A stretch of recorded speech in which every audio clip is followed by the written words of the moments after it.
Il y a quelques semaines, les amis, Tudor, à son habitude, sortait non pas une nouvelle montre, mais une déclinaison de l'un de ses modèles historiques, la Tudor Ranger, annoncée en parallèle des salons horlogers de Genève, une montre de baroudeur, une exploratrice, un explorer, que dire mais non, une Tudor Ranger. On a la chance d'avoir avec nous Ethan, qui est l'heureux propriétaire d'une Tudor Ranger en 39 mm toute nouvelle génération. C'est parti pour un nouveau Duel Time.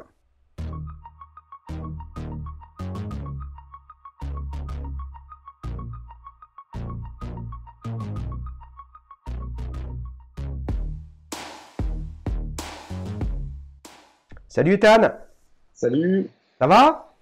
ça va très bien et toi? Ouais, super, tu es d'où? Je viens de Bruxelles. Bruxelles, c'est génial. Écoute, je suis super excité de t'accueillir. J'aime toujours quand très très vite après la sortie d'un modèle, on a la chance d'avoir un heureux propriétaire pour nous en parler.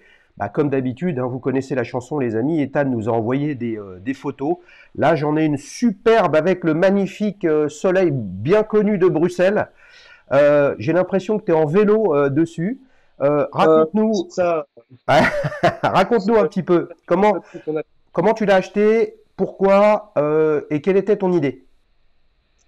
alors la Tudor Ranger, donc là, elle a été annoncée début juillet. Ouais, Donc en fait, j'ai eu mon anniversaire cet été et depuis mai, juin, j'étais activement en recherche de la prochaine, quoi, pour marquer le coup. hum, Et le fait est que j'ai atterri début juillet au centre-ville de Bruxelles à faire le tour de plusieurs horlogeries qu'on a ici. ouais, Et j'ai atterri, je vais les citer du coup, mais chez Maison de Grès, enfin, à un moment à Bruxelles, c'est assez connu, pour tester notamment. À la base, j'étais venu pour une Tudor 1926. ouais. Finalement, ils ne l'avaient pas du tout en stock. Enfin, ils l'avaient, mais en très petit diamètre. Hum, Et ils n'avaient pas les diamètres que je recherchais. Et du coup, j'ai testé en fait ce jour-là, j'ai testé la Black Bay 36 ouais. en fait. Et donc j'étais avec un vendeur qui m'a conseillé d'attendre 2 jours, il me semble. Il m'a dit oui, mais attendez, revenez dans 2 jours. Et en fait, 2 jours plus tard, on annonçait la Ranger. Voilà. Ah, ça veut dire qu'il t'a dit de revenir dans 2 jours, mais il t'a pas dit pourquoi. Mais il ne pouvait pas me dire pourquoi en fait, Eh ouais, étant je donné que c'était comprends. confidentiel. Et donc, il me l'a vraiment fait avec un clin d'œil. Revenez dans 2 jours. Je pense que par rapport à vos critères, à ce que vous recherchez, ça conviendra mieux. Et donc, deux Est-ce jours que je après, peux, je suis est-ce que revenu. je peux t'interrompre, Bien Ethan, sûr. Ethan, sur un point? La 1926 Tudor, hein, qui est au catalogue actuel de Tudor, tu peux nous la décrire brièvement parce que c'est quand même pas le modèle le plus connu, quoi. Mais c'est sûr, donc la 1926, c'est la montre la plus accessible de chez Tudor. Elle est déclinée en fait en beaucoup de cadrans, beaucoup de diamètres différents aussi. Et alors, c'est une montre très différente de la Ranger dans le sens où elle est beaucoup moins sportive et beaucoup plus classique. D'accord? Euh, je trouve qu'elle a un look qui se rapproche d'une dress watch, mais avec l'avantage d'avoir une couronne lissée et D'accord, un mouvement d'accord, d'état assez résistant. Voilà. d'accord. Donc, 2 jours après, tu y retournes ou t'as laissé passer une semaine? Direct, 2 jours après, j'y retourne, vu qu'à ce moment-là, j'étais en vacances, donc j'en profite. Ouais, Et en fait, surtout, donc je suis retourné et j'ai bien fait, parce qu'en fait, je me suis retrouvé, donc la montre est arrivée dans les stocks de chez Degré, enfin, c'était un stock d'exposition, hein, donc c'était pas encore à la vente. Et je suis arrivé et je me suis inscrit sur liste d'attente, et j'étais le deuxième, du coup. d'accord, ok. Et j'ai attendu je l'ai reçu fin août, ici. Ouais, Donc voilà. mais attends, tu as pu quand même l'essayer. Ce jour-là, je l'ai essayé, effectivement. Et alors, ça, manifestement, puisque tu l'as acheté, enfin, puisque tu t'es mis en liste d'attente et que tu l'as acheté, qu'est-ce qui, euh, qu'est-ce qui t'a fait changer d'avis? Parce que certes, il n'avait pas de 1926, mais tu aurais pu te dire, ouais, bof, pas terrible, c'est trop sportif ou pas assez ci, pas assez ça. Donc maintenant, qu'est-ce qui t'a plu dans cette Ranger? Mais en fait, l'hésitation n'était pas tellement avec la 1926, parce qu'en fait, j'avais deux, trois. En fait, pendant ma première visite, quand j'ai fait plusieurs horlogeries, dont notamment De Grey avec la 1926 et que j'ai essayé la Black Bay 36. En fait, j'avais une liste de deux trois modèles que j'avais repérés dans un budget qui me convenait.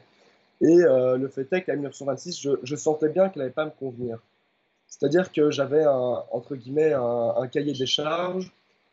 En fait, j'avais déjà quelques montres et j'avais pas un bon daily fiable, quoi. Il me fallait une montre pour tous les jours, qui soit très simple, juste avec l'heure, mais qui résiste à tout et pour longtemps, quoi.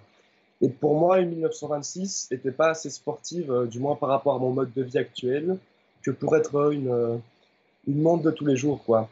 Je comprends. Donc, j'ai été la voir juste parce que c'est un modèle qui me faisait de l'œil et qui me plaisait assez bien, parce qu'en fait, on a un cadran qui est gaufré, et j'étais assez curieux tout simplement de la voir en vrai. Ok. Mais par contre, j'ai eu un coup de cœur sur la Black Bay 36. Donc, c'était une station entre la Ranger et la Black Bay 36. Et qu'est-ce qui t'a fait choisir la Ranger alors? Alors, je me suis mis sur liste d'attente pour un Ranger directement parce qu'on m'a fait comprendre que ça allait être relativement long. Ouais.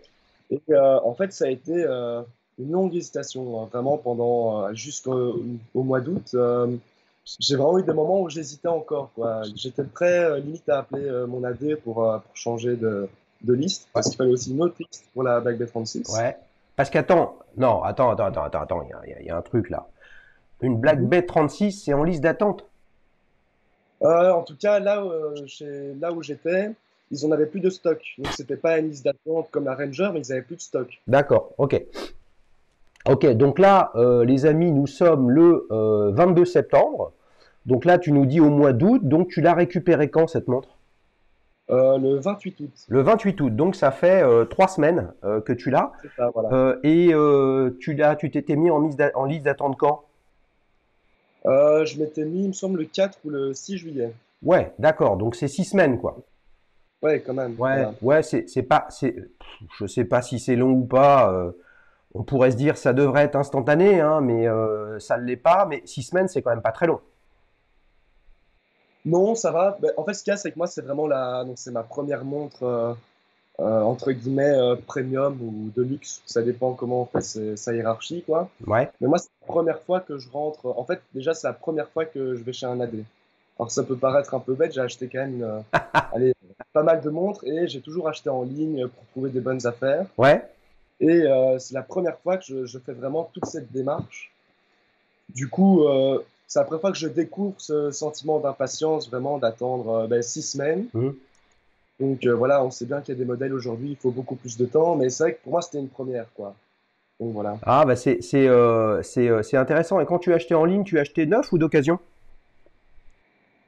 J'ai toujours acheté neuf parce que je suis quand même enfin, jusqu'ici, j'étais quand même sur plutôt du bas de gamme, Ouais. milieu de gamme. Enfin, pour moi, allez, entre guillemets, les gros cachets que j'ai mis, ça allait vers du Tissot ou ce genre de marque-là, donc on n'était pas D'accord. sur D'accord. des énormes cachets, quoi. Quartz ou automatique? Ah, Euh, quartz ou je, mécanique? je suis plutôt mécanique, mais je suis ouvert d'esprit. C'est-à-dire, par exemple, je m'étais acheté un chronographe et j'étais parti sur un Mecha Quartz, par exemple, pour des raisons de budget, notamment.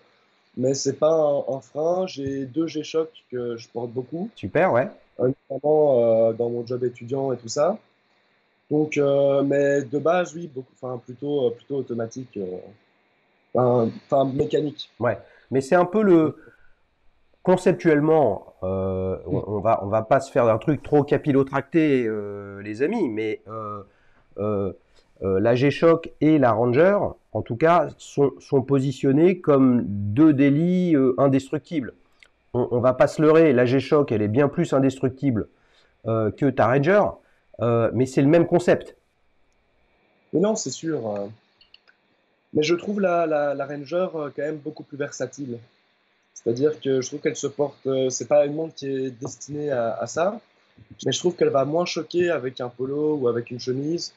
Et je trouve c'est un élément qui est important, je trouve. Surtout ici, c'est une montre. C'est la première fois que je mets un budget aussi conséquent. Ouais. Je compte la garder toute ma vie, et c'est important que je puisse passer tout type de moments importants avec, bien habillé ou pas. Ouais, Donc, ouais, voilà. ouais, je comprends, je comprends. Est-ce que toute la dimension entre guillemets historique de la Ranger puisque Tudor équipait au début des années 50 justement une expédition au pôle Nord. Ça t'a séduit? Ça a rajouté des éléments additionnels dans ton acquisition ou en fait tu t'en fous un peu? Ça m'a séduit, c'est-à-dire que c'était vraiment dans mon cahier des charges s'il me fallait une montre de tous les jours, relativement versatile, résistante. C'était vraiment important pour moi le côté résistant. Hum. Et en fait, pour moi, quand on arrive dans des budgets comme ça, c'est toujours un achat émotionnel. Et en fait, actuellement, dans mon tout petit parcours d'amateur de montres, Ouais, le côté historique prend vraiment une place relativement importante. Pour moi, c'est hyper important d'avoir une histoire associée à chaque pièce. d'accord. Alors, ça peut être une histoire que je crée moi-même ou une histoire qui vient du modèle. Ouais, Mais j'aime bien avoir quelque chose à dire. ouais. Alors, vous connaissez mon point de vue là-dessus. Moi, je pense que la somme des petites histoires d'un même modèle, c'est en fait ce qui fait, ça fait plus la grande histoire que la grande histoire parfois racontée et un petit peu travestie. Et à ce titre-là, il y a un truc très très intéressant sur le site de Tudor. Et en ce sens, je pense que leur com, je ne sais pas si tu as remarqué ce petit point, Ethan, c'est que donc tu as, comme d'habitude, un habillage de leur site internet qui est vraiment très très réussi, les amis. Je vous invite à aller voir leur site. Donc il y a toute l'histoire de cette, pour le coup j'ai un doute, mais Northern Green Expedition, quelque chose comme ça. Ah, voilà. Mais ils précisent, c'est écrit sans un soupçon d'ambiguïté, qu'à l'époque, ces explorateurs avaient une Tudor au poignet, mais que ce n'était pas une Tudor Ranger. Oui, effectivement, et ils s'en cachent pas du tout. Voilà. Donc, c'est très honnête à ce niveau-là. Donc, Mais il y ouais, a quand même tout ce jeu, mais ça, c'est quand même assez similaire un peu avec l'histoire de l'Explorer. Mais en dehors de ça, il y a quand même en fait ce jeu vraiment où on sent que c'est après cette expédition que ça a poussé les équipes de Tudor à créer un modèle vraiment adapté pour la suite. C'est un modèle qui apparaît dans les années 60, il me semble, et qui est quand même inspiré de tout ce vécu-là. tout à Mais fait. bon, voilà, Mais pourquoi j'en parle? C'est justement pour valoriser cette démarche de Tudor, parce que pour le coup, c'est pas du tout raconté de cette façon-là sur le site de Rolex.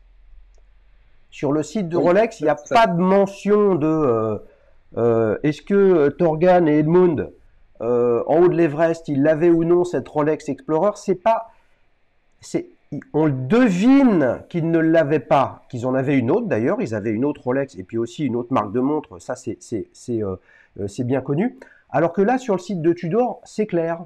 Ça fait partie du patrimoine historique.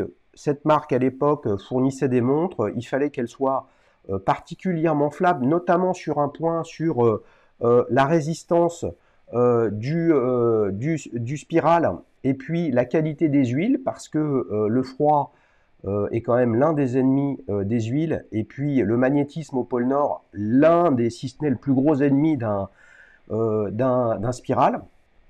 Et ça, je trouve que c'est vraiment intéressant, et c'est pas la première fois que je remarque sur le site de Tudor qu'ils sont beaucoup plus à l'aise et relax, et entre guillemets transparents dans le bon sens du terme, sur ce qu'il y a à raconter. Donc ça, c'est vraiment cool. Tu nous as également envoyé des photos du bracelet et sur cette Tudor Ranger, il y a le réglage fin hein, qui s'appelle T-Fit chez Tudor. Tu t'es fait faire un bon petit réglage, c'est toi qui l'as fait, c'est ton AD, comment ça s'est passé?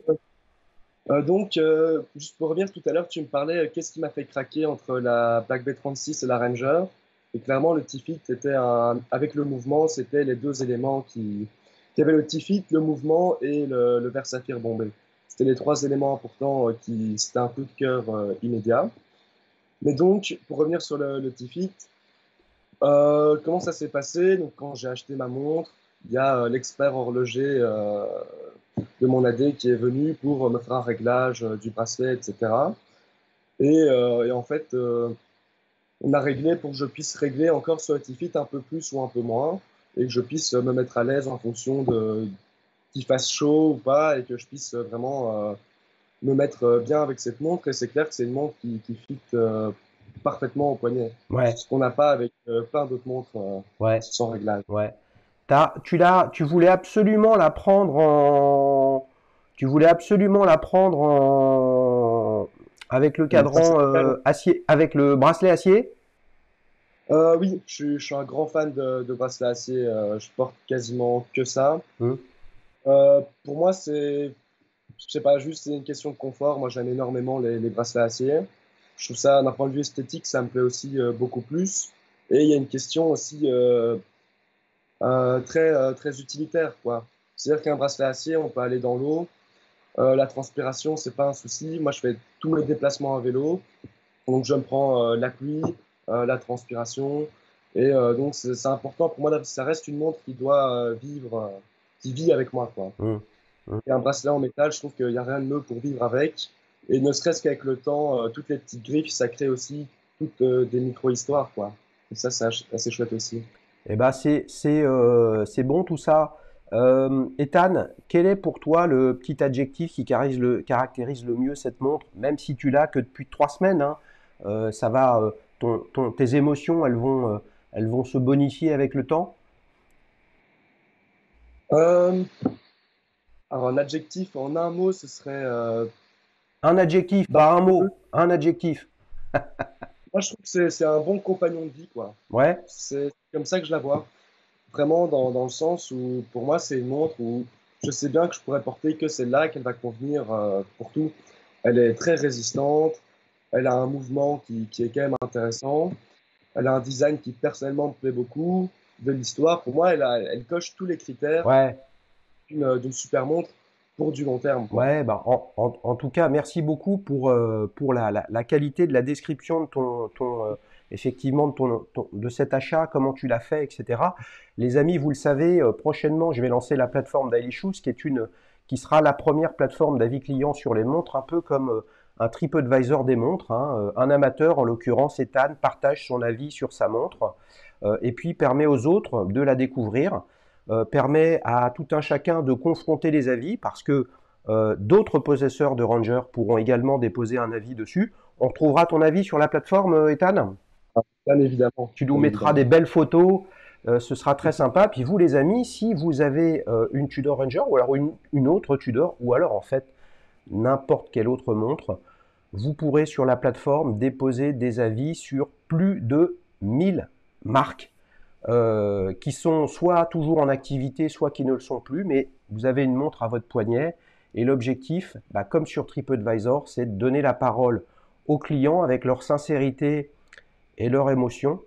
Et puis à celles et ceux qui veulent acheter une montre, qui ne savent pas trop quoi choisir, eh bien, de s'appuyer sur l'expérience avérée, pas le pipeau bimbo du mec à qui on a prêté une montre et qui raconte du vent, le concret précisément d'un client. Comment on fait pour tout ça? Bah, vous allez sur www.dailyshoes.watch en fonction de la date de diffusion de cet épisode de Duel Time. La plateforme sera ou non en ligne. Si elle n'est pas en ligne, vous pourrez déposer votre adresse mail afin de recevoir une invitation lors du lancement. Est-ce que tu es prêt pour la seconde partie Ouais, de ouais, cet épisode? Ouais. Alors là, vous ouais. connaissez les amis, qu'est-ce que la seconde partie de Duel Time? Là, on a un avis précis, construit de la part d'Ethan. Et là, moi, je vais lui présenter 3 alternatives à cette Tudor Ranger avec des gammes de prix qui sont différentes, mais des montres assez simples, mais positionnées aventure. Ça te va ou pas? Ça me va, ça me T'es va. prêt? Toi, tu devras à la fin nous dire laquelle des 3 tu préfères et vous, les amis, vous pourrez voter pour votre montre préférée parmi les 4 présentés. Ce que je vous demande, c'est de réagir aux images que vous voyez et d'essayer de ne pas trop vous laisser embarquer par la puissance des marques. T'es prêt pour la première? Oui, je suis prêt. Alors, la première, nous avons une Gégère Lecoutre Polaris avec un calibre manufacture, comme toujours chez Gégère Lecoutre, en 41 mm. Polaris, c'était une expédition sur les pôles qui a marqué l'histoire, comme d'autres. Je voulais te présenter cette montre tout en acier cadran bleu. Qu'est-ce que tu en penses? Alors déjà, c'est un modèle que je connais pas bien, pas du tout. J'ai déjà entendu de nom, mais je connaissais pas du tout plus que ça. Comme ça, de premier abord, personnellement, 41 mm, c'est une taille que je peux porter avec mon poignet. Moi, je peux aller facilement à 42 mm sans souci, voire un peu plus. Mais 41 mm, c'est une taille qui me freine déjà à l'achat. Hum. Après, il faudrait que je la porte parce qu'on sait bien que ça peut toujours changer. En termes de design, euh, j'ai pas beaucoup de cadres en bleu personnellement, donc à ce niveau-là, ça serait pas mal pour compléter un peu et varier. Et allez, c'est quoi en fait, il y a deux couronnes. Tu sais me dire, on peut Bien faire, on sûr. peut faire Donc la, tourner, donc la couronne à 4 heures te permet de régler les heures et les minutes. ok, Et la couronne à 2 heures, en fait, te permet de faire tourner la lunette interne qui est graduée de 15, 30, 45. ok, Puisqu'en fait, c'est une montre de plongée avec un boîtier qu'on appelle super compressor, qui était fabriqué par ok, les établissements Picret SA dans les années 60. Donc c'est très caractéristique d'une certaine époque dans le monde des montres de plongée. Il y a eu des Jaeger-LeCoultre Deep Sea notamment avec non, ce type de boîtier. Donc voilà à quoi sert cette deuxième couronne. Ce qui peut voilà, faire penser à la Jaeger-LeCoultre Memovox hein, pour régler le réveil, mais là en l'occurrence ok, c'est pas le cas, c'est pour la lunette interne. ok. Mais écoute, je n'avais pas repéré de loin. Alors, je suis pas un très grand fan de plongeuse, mais je dois reconnaître que si je devais m'orienter vers une plongeuse, c'est typiquement le genre de design qui va me plaire parce qu'il y a ce côté assez discret, quoi. Ouais, Pour une plongeuse, ça me plaît bien. il y a le côté pas plongeuse. Voilà, exactement. Mais je trouve ça encore plus beau parce que j'aime bien ce côté discret, en fait. Ça va pas briller au poignet, j'aime beaucoup, quoi. Ouais. Qu'est-ce que tu Après, penses? Qu'est-ce que tu penses du sur les... bracelet? Pardon? Qu'est-ce que tu penses du bracelet, Ethan? Le bracelet, il est poli, il me semble, sur les bords. Ouais, ce qui est assez Euh, original, hein? En termes de design, il me plaît. Après, en termes d'utilisation, moi, j'aime assez bien le brosser sur des montres comme ça. Parce que je pars du principe que le brosser a ce côté beaucoup plus baroudeur. Et bon, d'un côté, ça va vivre. C'est pas forcément une mauvaise chose. C'est un bracelet qui me fait pas waouh. Mais en même temps, il me rebute pas du tout. Donc, je me concentrerai beaucoup plus sur la montre. En fait, moi, ce qui me choque vraiment, c'est les index que je trouve assez épais. Donc, c'est vraiment tous les index bâtons quoi, qu'on peut voir. Je les trouve D'accord. assez épais Ouais. et je trouve que ça casse un peu. On est sur une montre qui, je trouve, est assez classe. Et je trouve que ces index bâtons cassent un peu ce côté-là, en fait. C'est le D'accord. seul truc qui me Ouais. perturbe un peu. Ok. Combien tu lui mettrais de 1 à 10? De 1 à 10, si je cherche une montre d'explorateur, je mettrais, je pense, 6 ou 7. Hmm. Si je recherche une plongeuse, peut-être bien un 8, quelque chose comme ça. Donc, est-ce qu'on peut se dire que on te fait une moyenne de tout ça entre 6 et 8, donc ça fait 7. Exactement, voilà. Eh bien, un bon 7 sur 10, les amis, pour cette première alternative à la Tudor Ranger. Alors, évidemment, on n'est pas du tout dans la même gamme de prix, hein, puisque là, on est à plus de 8000 euros, alors que la Tudor Ranger est à 2260, c'est ça? 2880. Ouais, pardon, c'est ça, pardon. Voilà. Donc là, on est quand même 3 fois plus cher. Voilà. Autre alternative, les amis, et là, on va se chauffer. Là, nous avons la Rolex Explorer 39 mm, bien connue, en calibre 31-32.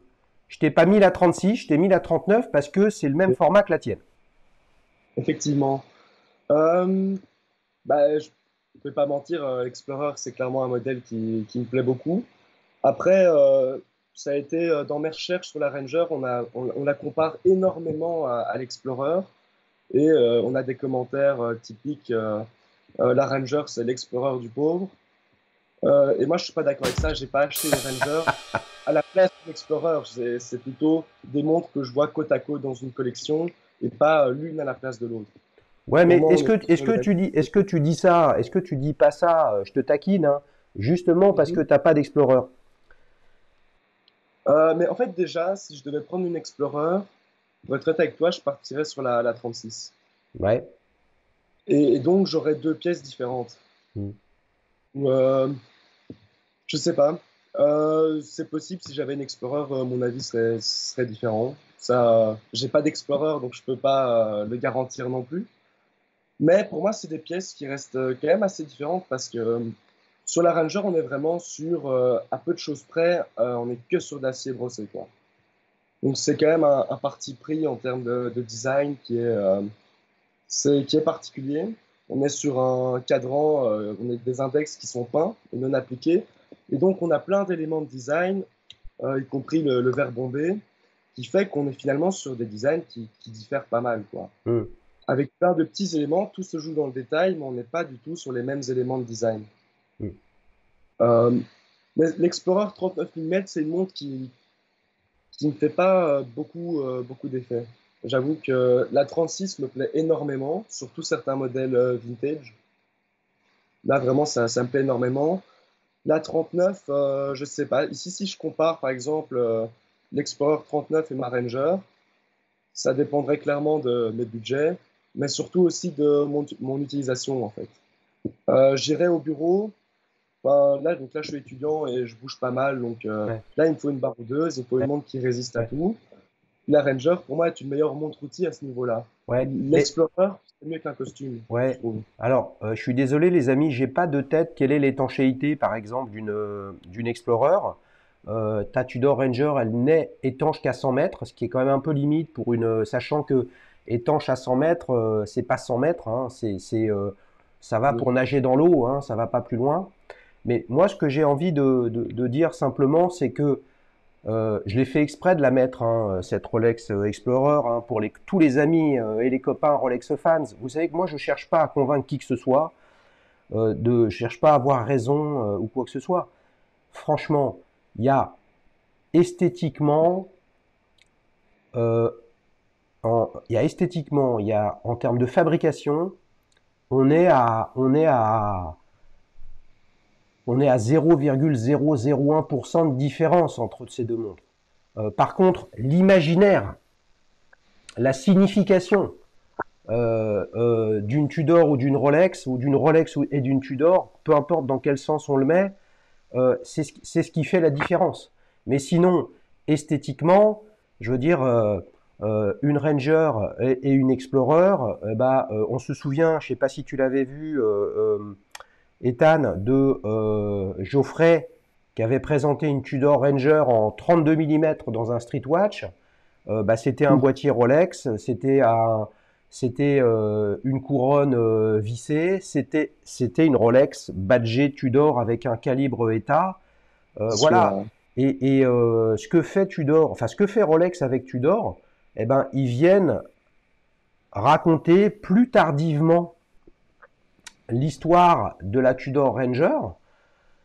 Quand il y a 40 ans, 50 ans, 60 ans de storytelling Rolex sur l'Explorer, t'imagines bien que c'est pas du jour au lendemain qu'on va remplacer dans l'esprit des gens le fait que aller skier les Miches au pôle Nord, c'est c'est tout aussi dangereux ou presque aussi dangereux que de monter l'Everest sans assistance respiratoire. Enfin, tout ça pour dire que ceux qui ont une trajectoire personnelle Rolex, pour eux, il n'y a pas de discussion.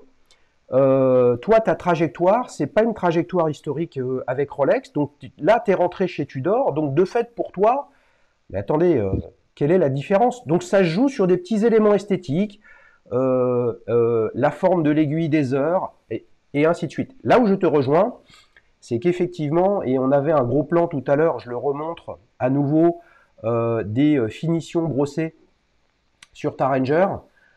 Effectivement, la lunette est également brossée, ce qui n'est pas le cas de l'Explorer qui est en Il y polymiroir.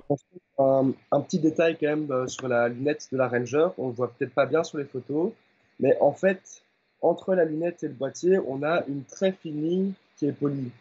Et en fait, comme c'est très minimaliste, on a vraiment énormément de reflets et c'est super beau. Ouais, Mais du coup, elle n'est pas totalement brossée, c'est une toute petite ligne et qui fait une grosse différence, ouais. je trouve. Ben voilà, c'est pour ça que j'ai mis cette photo en gros plan issue de chez Tudor. Combien tu lui mets de 1 à 10 à cette Rolex Explorer? Euh, La 39 mm particulièrement ou le Non, mais modèle? de celle que tu vois à l'écran. Parce qu'en fait, les amis, vous aussi, vous allez devoir voter. Donc forcément, Ok. l'aficionados de Rolex, il va dire la Rolex est mieux. Essayez d'être plus subtil et Euh, plus analytique. voilà. Bah, Rolex, moi surtout l'Explorer, ça reste le modèle Rolex qui me fait peut-être le plus rêver. C'est un modèle qui me plaît énormément. Donc clairement, si un jour j'ai l'occasion d'en avoir une, ce serait avec joie, quoi. Donc de 1 à Et 10, donc, ça fait combien alors? je lui mettrais 8 parce 8? que la 39 mm n'est pas le modèle que je prendrais 8, personnellement. 8 sur 10, ça marche. On enchaîne avec la Oui. dernière alternative. Et là, je suis heureux de te présenter une Charlie Concordia bleue. C'est une marque française, Charlie. J'avais Oui. accueilli leur designer dans Startupper. Ah, je les aime bien parce que je les aime bien, puis ils sont sympas, je les connais, etc. Mais pourquoi elle est là, cette montre? Cette montre, elle est allée au pôle Sud avec Mathieu Torder, un explorateur. Euh, Bah donc c'est tout autant, les amis, une baroudeuse qu'une Rolex Explorer ou une Tudor Ranger. Là, nous avons une montre en 40 mm, couronne vissée, étanche à 300 mètres, les amis, pas 100 mètres, pas 200 mètres, 300 mètres. On est autour des 600 euros, entre 600 et 700 euros. Là, je la présente sur un bracelet en tissu, mais vous pouvez aussi l'avoir en bracelet en acier. Qu'est-ce que tu en penses? Eh bien, c'est une montre qui a été sur ma liste à un moment. Ouais, Et j'ai même été à l'occasion d'une visite sur Paris. J'avais carrément été dans la boutique de Charlie pour l'essayer. ouais. C'est une montre qui me plaît beaucoup. Euh, Typiquement, quand je te parlais que au niveau des plongeuses, je suis pas toujours très fan des designs. C'est typiquement le genre de plongeuse qui va me permettre de faire entre guillemets un compromis, quoi. Parce qu'elle a un design assez épuré qui me plaît beaucoup. Et en plus, c'est super chouette d'avoir une marque aussi jeune qui a déjà fait une expédition et on sent qu'ils sont super motivés. J'ai aussi vu ton interview des membres de chez Charlie. Et c'est vrai que c'est une marque qui me plaît beaucoup, qui a un chouette état d'esprit.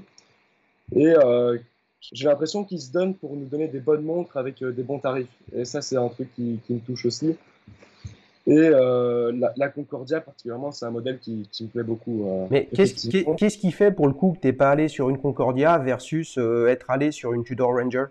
Parce que là, c'est quand même, il y a un rapport de 1 à 4 en termes de prix, alors qu'en termes de fonctionnalité, il n'y a pas photo, quoi.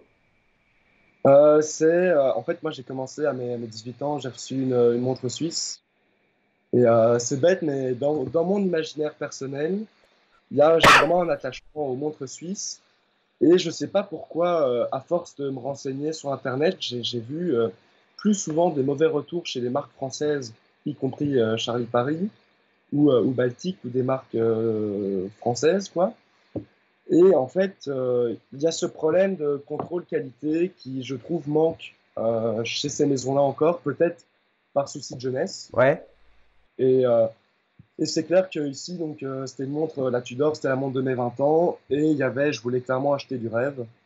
C'est une montre qui doit durer une vie, quoi. Et la Charlie Paris me faisait pas vibrer sur cette corde-là. Pour cet événement-là, la Charlie Paris ne convenait pas. Ça veut pas dire que je passerai pas le pas, mais en tout cas, c'était pas le moment. Je le sentais pas Ouais, pour cet événement, je quoi. comprends. Non, mais ce qui confirme donc que le choix d'une montre, c'est quelque chose qui est éminemment compliqué parce que si là tu regardes les specs fondamentales de cette montre, vert saphir, vert double dôme, couronne vissée, étanche à 300 mètres, mouvement suisse, la date, elle surclasse de très très loin la Tudor Ranger. Alors après, tu me diras, oui, mais la Tudor Ranger, elle a un mouvement manufacture Tudor. ouais, enfin, il est manufacture Tudor, si on veut, mais si on creuse, c'est designé par Tudor, mais fabriqué par Kenissi. Donc en fait, si je fais exprès de comparer ça, et ça veut donc dire que là, on a des specs techniques supérieurs, et pour autant, 4 fois moins cher, et pour autant, tu vas sur une Tudor. Parce qu'en fait, la dimension émotionnelle, la célébration d'un événement important quand même d'une décennie, notamment quand c'est que la deuxième, c'est important. Et ça montre bien que émotionnellement, cette Charlie, elle n'était pas au niveau. Et puis, tu as été pollué peut-être par des feedbacks trop importants sur peut-être les retours SAV qu'ils peuvent avoir, etc. Mais d'un autre côté, tu parlais de Baltique aussi, etc. Quand tu es une marque qui vend principalement, si ce n'est exclusivement sur Internet, ce type de retours sont plus fréquents que quand tu vends quasiment pas du tout sur Internet, et c'est le cas de Tudor. Donc il faut faire attention à ces signaux en fait faibles qui deviennent des signaux forts dans des critères d'achat. Tout ça pour dire que c'est dur d'acheter une montre, et c'est pour ça, Ethan, que je lance la plateforme Dailyshoes. Vous pouvez y accéder sur www.dailyshoes.watch, une plateforme d'avis clients comme un TripAdvisor des montres ou un Vivino des montres, justement pour amener en fait le côté cérébral et émotionnel de pourquoi on va sur tel modèle. Et c'est vrai qu'après, en termes de notoriété, Rolex est quasiment au-dessus de toutes les marques. Tudor est en dessous, mais pas très loin de Rolex. Mais il y a un monde entre Tudor et puis Charlie. Et ça aussi, ça a un poids. Mais d'un autre côté, Charlie, c'est une marque plus jeune. Elle date pas de 1926 comme Tudor. Combien tu lui mets de 1 à 10, mon cher Ethan? Je peux pas lui mettre autant que la Gégère parce qu'elle me plaît quand même plus. Donc je vais la mettre à 6, mais c'est parce qu'on compare avec des montres avec lesquelles on ne peut pas comparer non plus en termes d'échelle. Donc moi je lui mettrais 6. Après, en termes de fiches techniques, on est sur une montre qui est incroyable par rapport au prix, quoi. Ouais. Et ça, c'est certain. Mais après, comme je t'expliquais, ça reste, même si c'est une plongeuse qui me plaît plus, ça reste aussi une plongeuse, donc c'est moins vite dans mes critères d'achat. Typiquement, ça jouait aussi que, ici, pour la Tudor, je cherchais un daily, et qu'une montre comme ça, pour moi, étant donné que c'est une plongeuse, ça ne pouvait pas être une montre de tous les jours. Ouais. Typiquement. Les amis, c'est le moment de voter pour vous hein, dans l'onglet communauté pour l'une des 4 montres. La Tudor Ranger d'Ethan ou la Jaeger-LeCoultre Polaris sur lequel tu as mis un 7 sur 10. La Rolex Explorer où tu as mis un 8 sur 10. Et la Charlie Concordia bleue où tu as mis un 6 sur 10. Vous l'avez compris les amis, c'est pas très compliqué. Le gagnant de ce vote, ça me surprend pas plus que ça. Pour toi, Ethan, c'est la Rolex Explorer. Cherche pas à vous influencer les amis, mais je vois après pas loin peut-être d'une cinquantaine, si ce n'est une centaine de votes que j'ai pu organiser avec la chaîne. Dès qu'il y a une Rolex dans les votes, elle capte cette marque énormément de votes. À vous de voter avec vos tripes, avec votre émotion. Et puis, si vous voulez mettre un commentaire pour expliquer pourquoi vous votez comme Ethan ou non, c'est vraiment intéressant et ça fera avancer le schmilblick. Et surtout, ça nous aidera, nous, les uns et les autres, à découvrir des modèles, à découvrir des marques et puis à faire le bon choix. T'es d'accord? Oui, oui, oui. Ouais. Ethan, merci beaucoup. Merci à toi, écoute. Hein, merci d'avoir pris 1 heure de ton temps pour partager ton histoire avec ta Tudor Ranger. Les amis, on retrouvera l'avis d'Ethan sur la plateforme Dailyshoes avec d'autres photos, des adjectifs, tout un tas de fonctionnalités sympas. Vous découvrirez ça sur www.dailyshoes.watch. Ethan, je te dis à bientôt. Si tu passes à Paris, fais-moi signe. Et puis si je passe à Bruxelles, je te ferai signe. Ça marche? Marche avec plaisir. Allez, merci beaucoup. Salut Ethan. Ciao. Salut les amis. Bye bye.